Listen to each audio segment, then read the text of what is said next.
તમને આશ્ચર્ય થશે કે આર્ટિસ્ટ MSU ફાઇન આર્ટ્સમાંથી ઘણા ચેમ્પિયન પેઇન્ટર્સ બહાર પડ્યા. તે લોકોનો ફાઇનલ યર સ્ટુડન્ટ્સનો એન્યુઅલ ડિસ્પ્લે હોય ને, એ એન્યુઅલ ડિસ્પ્લે જોવા માટે આખા ભારતના લગભગ બધા ગેલેરીના રિપ્રેઝેન્ટેટિવ્સ આવે.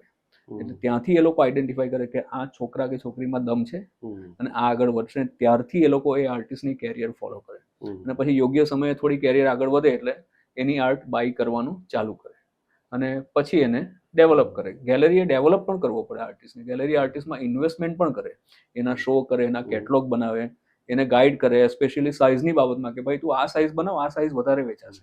શું બનાવવાનું હોય તો આર્ટિસ્ટ જ નક્કી કરે. એટલે એમાં આપણે કહેવા જઈએ કે તું આ કલર નાખને, પર્પલ નહીં નાખને, ઓરેન્જ નાખને, એવું બધું નહીં થાય.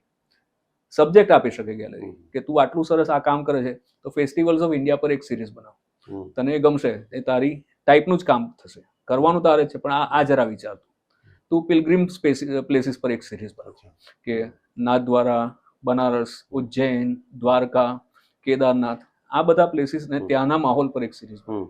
તો આટલું ગેલેરીનો રોલ હોઈ શકે પણ માર્કેટ ફાઇનલી તો મેરિટ પર જ છે. આપણા દેશમાં ટોચની કહેવાય એવી ગેલેરીઓ કઈ છે? એમ મોટાભાગની જે મોટી ટર્નઓવર વાઇઝ ગણો તો દિલ્હી અને બોમ્બેની અમુક ગેલેરીઝ બહુ મોટા લેવલ પર. એટલે જે તમે કહો છો કે જે ઇન્વેસ્ટ કરી શકે છે એમને આર્ટિસ્ટોમાં ઇન્વેસ્ટ કરી શકે અને એમને તમે કહ્યું એ પ્રમાણે કે એમને ગાઈડ કરી શકે અને પહેલાથી જ જ્યારે આર્ટિસ્ટ નાના હોય ત્યારથી મોટા સુધી એ પ્રકારનું ફંડિંગ, એ પ્રકારનું ઇન્વેસ્ટમેન્ટ કરી શકે. એવું ઇન્વેસ્ટમેન્ટ કરનારી, એવી કેપેસિટી ધરાવનારી ગેલેરીઝ મોટાભાગની દિલ્હી અને મુંબઈમાં છે. પણ અમદાવાદ, ચેન્નાઈ, બેંગ્લોર એવા સિટીઝમાં પણ બે ત્રણ ગેલેરીઝ છે કે જે બહુ સારી રીતે કામ કરી રહ્યા છે અને એમનું સ્કેલ ઘણો મોટો છે. લાઈક એક ગેલેરી છે દિલ્હી આર્ટ ગેલેરી, અથવા વાડેરા છે, અથવા મુંબઈમાં તમે જુઓ તો સાક્ષી છે, કે આર્ટ એન્ડ સોલ છે, કે તાવો છે, કે આકારા મોડર્ન છે. આ બધી ગેલેરીઝની બહુ જ સારી રીતે કામ કરવાની, પ્રતિષ્ઠિત આર્ટિસ્ટો સાથે કામ કરવાની વર્ષોથી એક પ્રેક્ટિસ રહી છે અને બહુ ધુમીમલ સૌથી જૂની ગેલેરીમાંની એક દિલ્હીમાં.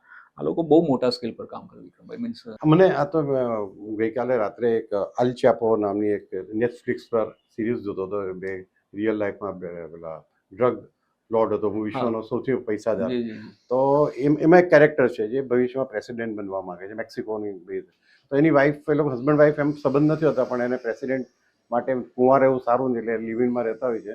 તો એ ઘરમાં છે ને એની વાઈફ કંઈક આવું એબ્સ્ટ્રેક્ટ પેઇન્ટિંગ લાવીને મૂકે છે તો પેલા નથી ગમતું. એટલે તારે એક ડાયલોગ કહે છે, હું ખાલી તમને તમારું રિએક્શન માટે જાણવા છું કે આ બધું કે હાઈ સોસાયટીની સ્ત્રીઓને આ બધી ફેશન થઈ ગઈ છે કે ભાઈ આ જો મેં આનું આ ફલાણાનું પેઇન્ટિંગ લીધું ને આ બધું, એ પણ એ કે મને નથી ગમતું એમ. આવું એક ડાયલોગ છે. આ તમારું શું કેવું છે? ના, ચોક્કસપણે આર્ટ પણ એક સ્નોબ વેલ્યુ ધરાવતી વસ્તુ છે. સ્નોબ વેલ્યુ ધરાવતી વસ્તુ છે જ. અને ઘણા લોકો એટલી બધી સમજ નહીં પડતી હોય, મૂળભૂત રીતે આર્ટમાં અભિરુચિ નહીં હોય તો પણ એક સ્ટેટસ સિમ્બોલ અથવા એક સોશિયલ ઇમ્પેક્ટ પડશે મારા સર્કલમાં કે આને સરસ આર્ટ લીધી, એ કારણથી પણ આર્ટ લેતા હોય છે લોકો. મોટે ભાગે મુંબઈ, દિલ્હીની આપણે હાઈ સોસાયટીના વધારે જોવા મળે. મને મારું એવું માનવું છે એમ કે જે એકદમ સુપર રીચ હોય છે કે એ લોકોમાં આ પ્રમાણે વધારે જોવા મળે. ચોક્કસ. એટલે આર્ટ માટે એવું છે વિક્રમભાઈ કે આર્ટ લેનાર વ્યક્તિમાં યુઝ્યુઅલી લક્ષ્મી અને સરસ્વતી બંને હોવા જોઈએ. એટલે થોડી સમજ હોવી જોઈએ અને પૈસા હોવા જોઈએ ઓબ્વિયસલી. કારણ કે આર્ટ પેલી આપણે દૈનિક જરૂરિયાતની વસ્તુ નથી. આર્ટ ઇમોશનલ નીડ છે એવું તમે કહી શકો. એટલે લક્ષ્મી અને સરસ્વતી બંને હોય એ જ માણસ આર્ટ લે. હવે આમાં પેલું તમે કીધું એ પ્રકારે જો કોઈ આર્ટ લેતું હોય ને કે આ વસ્તુ મારું સ્ટેટસ સિમ્બોલ બનશે અને સ્નોબ વેલ્યુને કારણે આર્ટ લેતો હોય, એને આર્ટની ઇન્ટ્રિન્સિક વેલ્યુ, બેઝિક ક્વોલિટી આર્ટની કે આર્ટિસ્ટની સ્ટોરી એ જાણવામાં કોઈ રસ જ નહીં હોય. એ એટલું જાણતો હોય કે આ આર્ટિસ્ટની રેપ્યુટેશન વધારે છે, એ માણસ એટલું જાણતો હોય. અને આની આર્ટ હોવી એક સ્ટેટસ સિમ્બોલ પણ છે અને એક્સપેન્સિવ છે. પણ એ તો હવે એટલા પૈસાનો તો અમુક લોકોનો હિસાબ નથી હોતો.